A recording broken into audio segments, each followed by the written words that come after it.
Hey people on the Tea Time Tubes, I'm Mr. Spork, and these are Mr. Spork's hands. It is time to talk about tea because I drink a whole lot of the stuff. I am a big cup of Assam, dark black tea, a little bit of cream. I don't use sugar in mine, but I'm talking about the kind of tea that you can stand a spoon up in.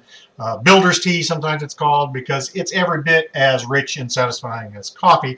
But every now and then, I want to try something a little bit different. I do want a little sweetening, and that's when I go for a method that became really popular a few years ago. Of course, it's been in India for decades, and I'm talking about chai here. Chai, of course, in Hindi just means tea. So when you go into one of the fancy schmancy coffee shops and you ask for a chai tea, you're actually asking for a tea, which sounds a little silly, but basically the term chai has become synonymous with the method of preparation, which includes spices, milk, sugar, and of course black tea. So I'm going to show you my way of doing that. There's a lot of different recipes, obviously, because it's really a make-it-your-own sort of flavor profile. A lot of classic techniques here and there, but there's a lot of debate. You know, if your Indian grandmother told you how to make it, you make it her way and don't worry about how I make mine. But I'm just going to show you my particular way. I don't actually like the concentrates that you see in the West, because even though some of them can have an interesting flavor profile, they've got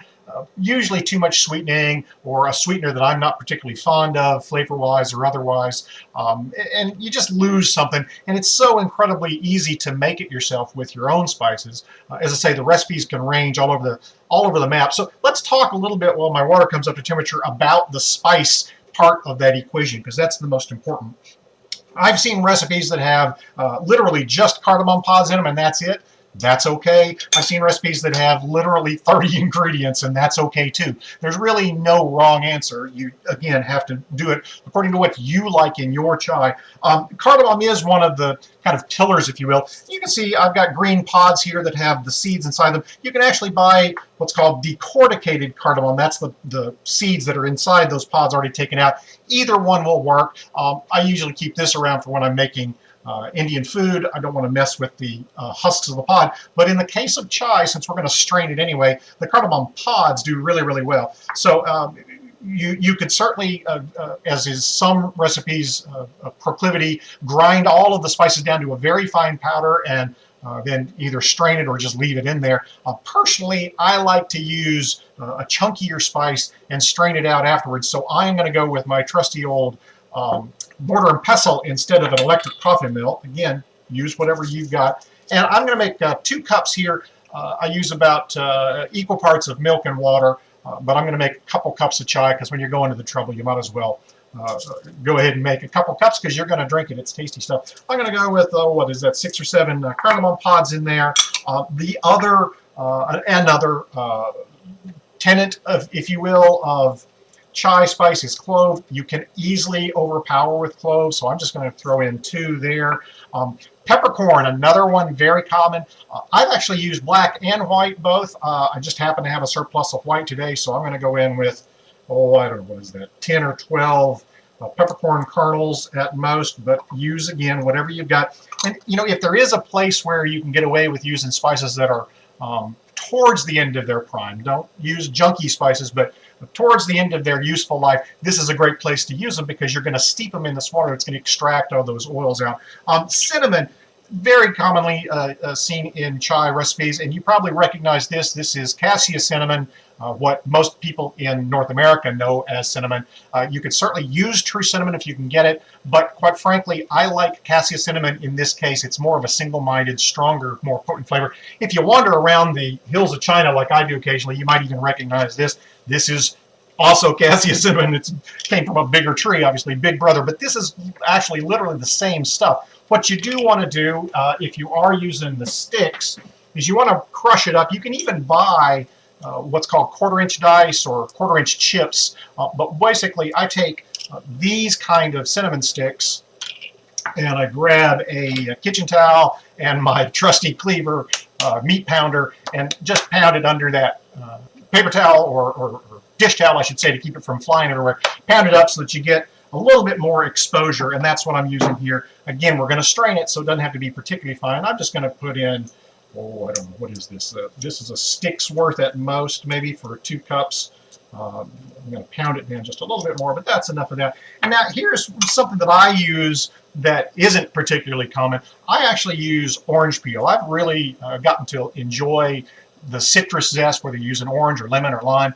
And every time I peel an orange or a lemon or lime that still has the zest on it, I go ahead and I cut it up while it's still fresh, lay it out in a single layer, either in a very low oven if it's the middle of winter, or if it's a bright sunny window, you can put it there, and it will dry over the next couple days. And once it's fully dry, well, then you can go into a little jar and keep it that way. But you don't want to put it into the jar while it's still moist and fresh, because I promise you it will go moldy in a hurry. So make sure you dry it a little bit, then you can store it any way you like. And in this case, I'm going to do just a couple pieces of that. And then the last thing that I put in mine, I just always go with a couple strokes of fresh nutmeg. Always do your nutmeg fresh, please. It just makes a world of difference. The oils of nutmeg go away literally within a day. I know this because I used to sell the stuff. I used to import tea as well. So these are my spices. I'm just going to beat them up a little bit more. If I can get them to not fly everywhere. And all you're trying to do is crack open those pods, crack open those peppercorns, get things exposed, because the steeping water, the hot water, is going to take care of the rest of getting those flavors out for you. See, it's going to fly everywhere. If you don't want to mess with a mortar and pestle, yes, you can use your electric coffee mill. Just use very short bursts. Don't go to a fine powder unless that's what you're after. If you're going to do the fine powder approach, you probably won't want to use cardamom pods. But I've got, oh, what is that, 2 good spoonfuls worth into my water it goes. And now here's where my methodology diverges a bit from what you might see elsewhere. I actually don't throw the sugar and the tea and the spice all in at once and boil the heck out of it. Perfectly good way to do it for some people, but I want to get more extraction on these spices. So I'm going to let that go. I'm going to put a lid over here so it doesn't all evaporate. I'm going to let that go for probably a minute, minute and a half on heat.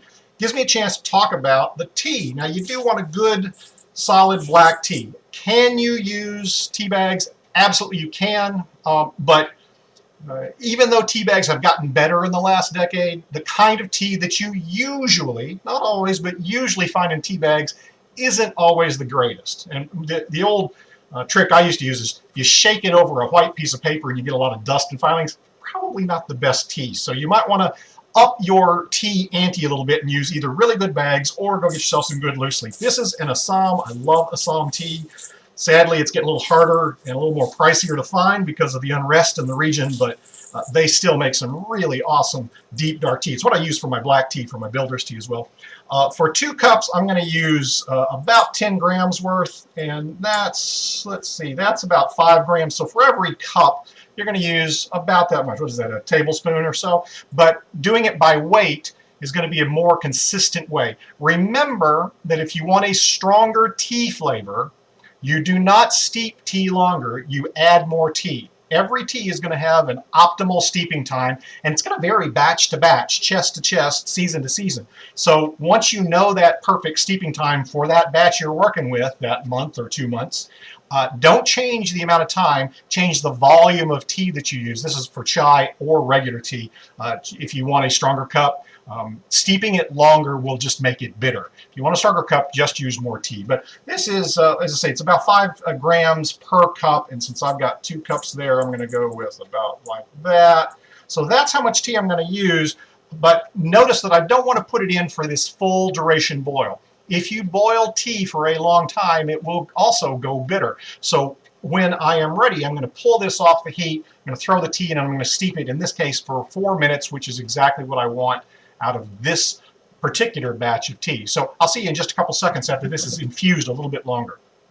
Okay, we've had a good 3 or 4 minutes of this spice mix infusing into that water. It's very fragrant in here. A lot of times people do this just for the smell in their houses. I'm going to go ahead and turn the heat off completely. And I'm going to take my 10 or 11 grams worth of black tea. In it goes. Just want to give it a quick stir around here.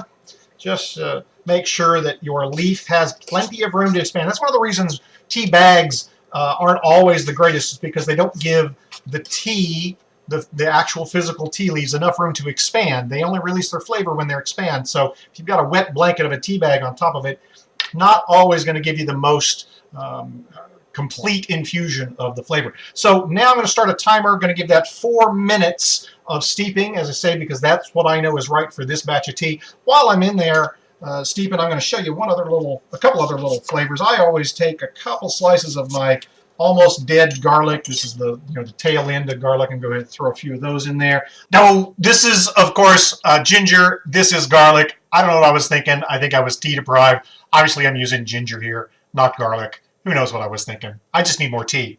Another flavor some people like in their chai is fennel seeds. I find it conflicts a little bit with the orange, so I usually do one or the other, but that's just another flavor for you guys to give a shot if you are in the mood to experiment. While that steeping finishes up, let's talk about the sugar component. Certainly you can use plain old-fashioned white sugar in this case, but if you really want to try to be authentic, go find yourself some jaggery sugar or palm sugar. Those work really, really well. Not had great luck with brown or muscovado sugars. I've tried them all. And of course, you can certainly use agave and honey and even stevia if you want a calorie-free sweetener. It's all, again, down to your personal preference. But in this particular case, I'm just going to use sugar. I think our steeping is done here, so I'm going to go in for the 2.5 cups. I'm going to use 2.5 spoonfuls. Obviously, you can adjust this to your own personal preference. But you want that sugar to go in there while things are still hot, so it will dissolve really well. It just smells fabulous in here. Don't worry, I haven't forgotten the milk. We'll talk about the milk. I'm using good old-fashioned cow's milk here. I've not, again, had the greatest luck using almonds and soys and goats. And geez, I've even had chai made with horrible Mongolian yak cheese, which was just yak butter, which is just horrible. But, hey, whatever berry you want to use, go ahead and try. For me, it's just full-fat whole milk here, about equal portions from the finished tea mix and the milk. So now that we've got that steep done, we want to pour this out to get the leaves out of the way. And now with all of those flavor components strained out, this goes back into my pot. You're thinking, what in the heck am I doing here? Well, here's the deal with the milk. One of the things that really does change milk is cooking it. Obviously, the milk proteins change and the flavor profile changes. So one of the things that just about every chaiwala has ever told me is that you want to actively cook the milk for at least some period of time. Now, my opinion is that you don't want to actively cook the tea leaves because they go more bitter if you're using interesting tea. But now that we've got them out of there, we can go ahead and cook the heck out of this any way we want. People used to always ask me what to do with your spent tea leaves. We used to have people come into the shop, actually, and take our spent tea leaves because they wanted them for their compost. You can't grind them down and use them in a recipe. They're just too bitter that way. But great compost fodder. Plus, it'll confuse the heck out of your local deer because they won't know what the heck a cardamom is. But that is what to do with your spent leaves.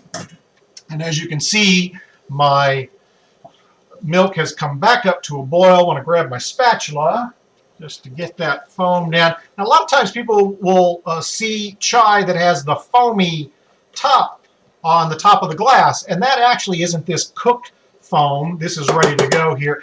That's when the chaiwalas stir it and pour it back and forth between two vessels, and they usually do it at a really long height. I'm not that brave, but basically what you want to do is pour it off into something that is easily pourable.